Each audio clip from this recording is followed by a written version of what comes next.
take you not, we want to talk about the history of the future, but rather about the history of the present, which is my profession. I think journalists' profession is to write about the history of the present. And I want to take you to Asia, because I think when we talk about the future, and also about the present, this is where we should look at. And we have not talked about Asia a lot today, and I want to do that. And of course, when I talk about Asia tonight, I want to talk about China and India, and I want to talk about the future. And the future, of course, is about education, innovation, and the evolution that goes with that. I have been traveling these two countries extensively last year, and I start with taking you to China and a short brief history of what's going on there, not starting with the thousands of years that we have been seeing, but let's go back just a few years or a few decades. And what we are experiencing now, in my point of view, is we're going from Maoism to meism. So the Chinese have a pretty individualistic stride, I think. Being a communist country, that's quite unusual. And they have gone from Maoism to what I call meism, because really people are very individualistic and they're taking their futures in their hand. But of course, this is Chairman Mao. We know him. And he has left his legacy, and the country, of course, is a totalitarian and central planned economy. That's how it started out. And it's centrally planned today, but with a lot of market elements, and it's still a totalitarian regime. China stagnated for a long time, but then Deng Xiaoping came, and here we can see him with his famous cowboy hat, and he changed the country quite a bit. When he started out, the so-called democracy wall sprang up on Xidan Street in Beijing. The so-called Beijing Spring came, and it lasted exactly 1 year. In December 1979, it was gone. There was a shutdown of the wall and suppression of political dissent, and basically we went back in time in terms of what happened to democracy and freedom in the country. But what he did is he opened up the economy, and that happened in a big time. Things went smooth for a while, but then 1989 came, and on April 14, CPC General Secretary Hu Yaobang, he died, and he was very loved by the people, at least by certain liberals, and people started to go to the street. Or actually, the freedom, Statue of Liberty sprang up on Tiananmen Square. A camp was there. Things were pretty nice for a while. Unfortunately, on June 4th, the Chinese government decided they had enough of it and sent in the tanks, and of course, that was the end of the democracy movement, and it was crushed. But the economic rise continued, and this is the picture today. What we can see here, I have brought you the GDP figures, gross domestic product of China, and you can see how it stagnated well into the 80s. And then you see this huge boom. And today, of course, China is the second largest economy, just behind the United States. It would be the third if we had the European Union as one economic entity, but we don't have that, or we don't count that, so it's number 2. Of course, today China is the world's factory floor. So what's been going on there? I show you this one. I hope we have some sound here. Okay, let me explain the Smiley Curve for you. Just give you a very basic explanation of it. So, basically, we have Smiley Curve. You have like R and D, and you've got development of a product, engineering. Then you have the production all across here, to the bottom. And over here you got the marketing, distribution, and the sales. And the branding is really important, okay? Okay, that's my friend Lime, and he's Irish also. He has an office in Shenzhen, and what he explains here is the Smiley Curve. So what is the hell he's talking about? This is a smiley, as you know it, and the smiley makes the shareholders of Western companies happy. Why is that? Let's take a product like an Apple iPhone. Who of you has one? Just raise it. Okay, a lot of people. I can see that. And Apple, whereas the thing is produced in near Shenzhen in a company called Foxconn, they're producing that. And what you have here is the production cycle and the timeline on the horizontal. And on the vertical axis, you have the value added. That's the addition of value during the product cycle. So let's start at the beginning, and that will be let's say in Cupertino, let's say in the Silicon Valley. This is where they come up with the ideas, with the designs, with the blueprint. I know it's a global operation, but let's just, for the sake of the argument, say it's happening in the United States, in Silicon Valley. Value addition is big. People have high incomes. This is where a lot of the money is going. We moved on the Smiley Curve. We are now in Foxconn's Foxconn's factory in Shenzhen, and the Chinese workers are assembling the whole thing. Wage is low.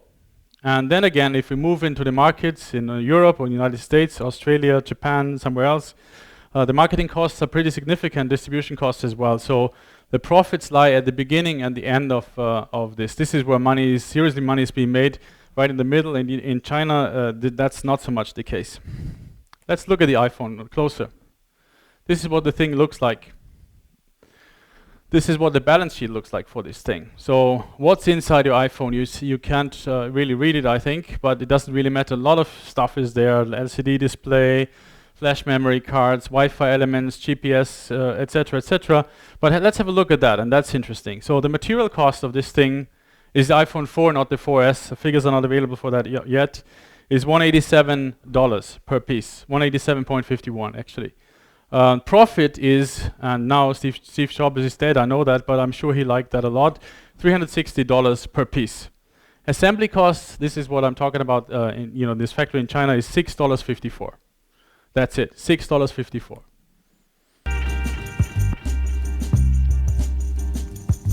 We need another 50 to 100 years. Because you go to Tsinghua University, you can meet very famous professors all over the world.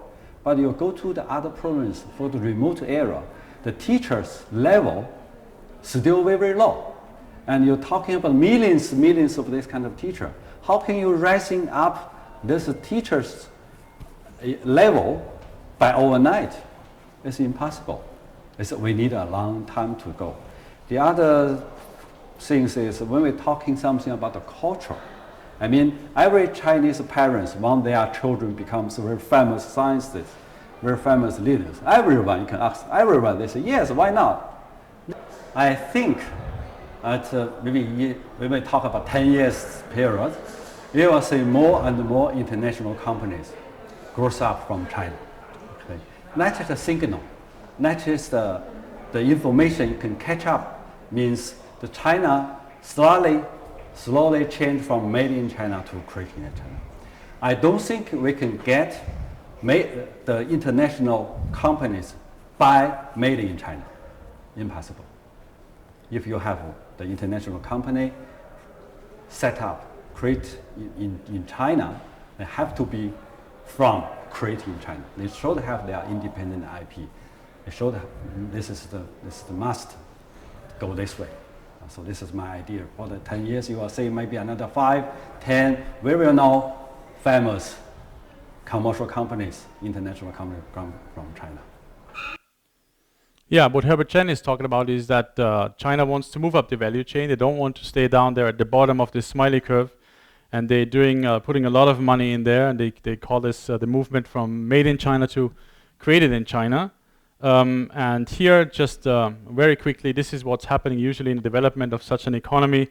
You have China's progress here. Usually they started out to be an original equipment manufacturer in the 80s. Of course, the US has been there since the beginning of the last century. Then original design manufacturing, that was happening in the 90s. Of course, the US was doing that in the 50s. That's when we talk about low-cost design and manufacturing appliances like home appliances, fridges, refrigerators, stuff like that. Original brand manufacturing was happening since the 2000s. US was doing that since 1980s.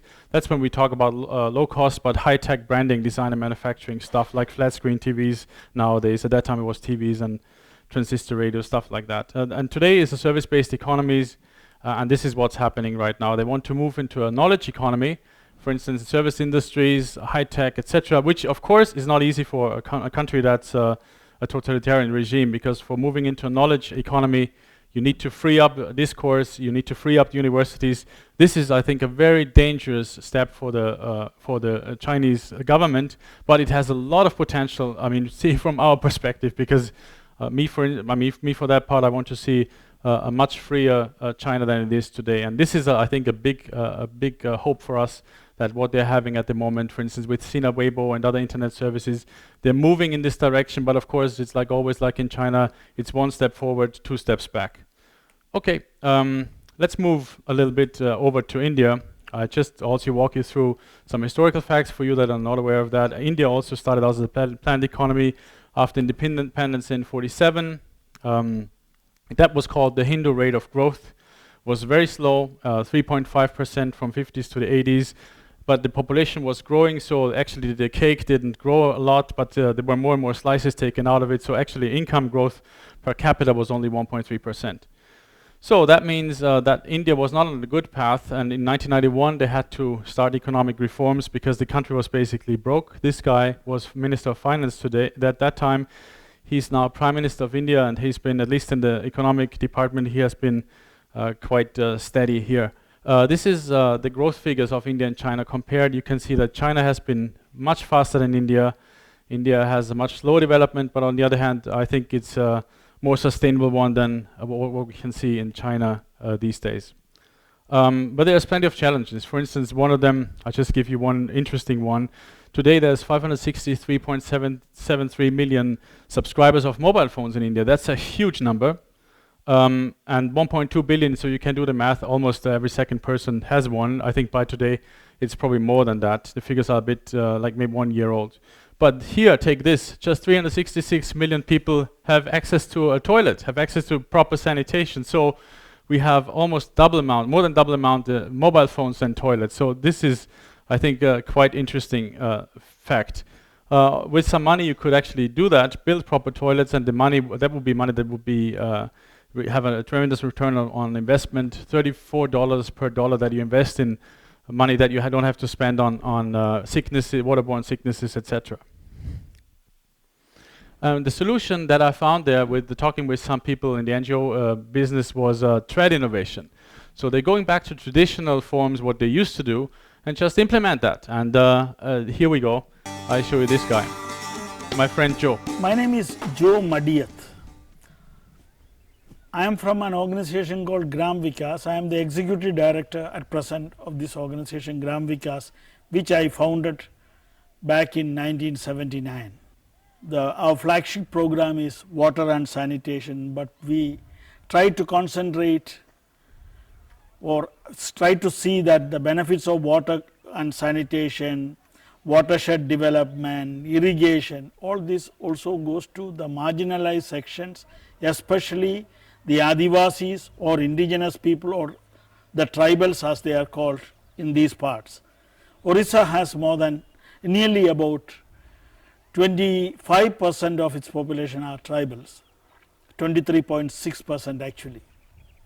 So quite a bit of our effort goes in working with these people so that without endangering their culture, without forgetting their culture, how they need not live like subhuman beings in their environment.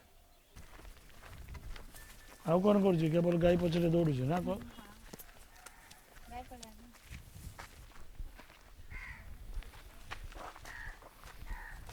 In this village, this is also an indigenous village. They did not want to have loose land at the back of their house, so they have taken it for vegetables. But each one has built adjacent to each other a toilet and bathing room. So there are 10 families here, and all 10 have a toilet bathing room which they use with running water.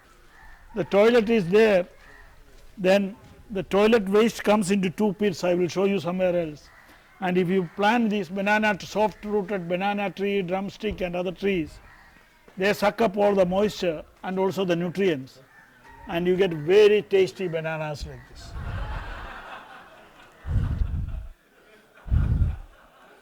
So what Joe is saying is actually sometimes eating shit, I mean not literally, is part of the solution. That's what they're doing, just going back to stuff that has been done before and just re-implementing it. Another challenge for India is education. Literacy rate is not growing very fast there. It's lagging behind China definitely.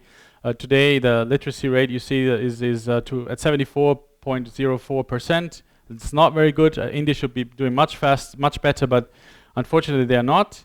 And also the growth is not there. As you can see, if the growth continues like that in literacy, adult literacy, we have to wait until 2060 for India to be able to claim universal literacy at the current rate of progress. So it's not doing very well. And there's a gender disparity as well. You can see that the women lag behind even more. And on world comparison also, what you can see here, China is doing pretty well with 93% of literacy. Sri Lanka, Burma, world average is at 84%. Iran, and then not at the bottom, but pretty far down the list is India with 74%. Should be much better than that. I think in the last 10 years or so, the country has made a conscious decision to invest in primary education, primary and school education. And as you know, this year or the last year, we have come up with the Right to Education Bill, Kapil Sibal and company. So that is a step in the right direction. There is a lot of extra investment now in primary and school education, and we hope now that that will change. The system of education will address itself to the majority rather than only to the elite. And then we have also the phenomenon of higher education. Again, we have a large group in this age group, and it's very clear that only about 10 or 12% are being touched by any type of higher education. Now, if it is 10 or 12, which is itself a very low percentage, the added problem is that quite a large section of these are going through institutions that are giving substandard education. So in effect, a very small section of our population that is getting an effective higher education in our country. I would say there are three types of colleges or institutions of higher education. One is, as you say, the elite, which would be very fully government aided. They are the older types of institutions. They are the institutions where the management has really tried to implement quality or try to achieve levels of quality. So that would be one. I hope people would include St. Xavier's College, Mumbai among that.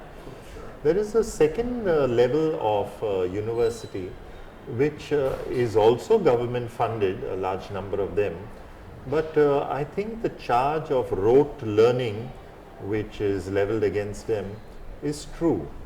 And the third type of institution is the new founded ones, not all of them of course which are new are of this type, but they're really businesses. They're really trying to make money. A number of them are funded by politicians in our country, especially in our state. And this is well known. So they are really teaching shops, they are the education industry. It has nothing to do with really what education is all about. It's about making money. So it's unfortunate that this third category has come in. And now this I will show you to my friend Ramesh, who is trying to solve the education puzzle on the lower end of the spectrum for street children. My name is Ramesh Chandra Mahadev Joshi, and I run my own organization as well called Ashans that provides education to street children. It was started in 2006 with the belief that street children has the power to change their own situation that they live in. The only way that they can change the situation is through education. So we provide formal education and non-formal education. Formal education is all about supporting them in their school subjects, and non-formal education is all about giving them extracurricular activities. So value session, decision making, current affairs, life skills, parents empowerment session, taking them for field trips. So these are a couple of things that we do with these kids. So this Ramesh, and this is how I will close my session. He should be our inspiration. He goes out there, goes through the streets when he comes home from work, gathers some kids, takes them to a school, and talks with them, teaches them math, teaches them English, all for free basically, because he wants to give these kids a future. He says to himself, I have it so good, and this is this is a little thing that I can do for the future of these kids. And thanks to these three people who actually helped me doing all the work in China and India, Ajay, He and He Gining and Yanduring in Beijing, and Ajay in Bombay. And also, of course, thanks a lot to you, the TEDx team and the audience. Thank you so much.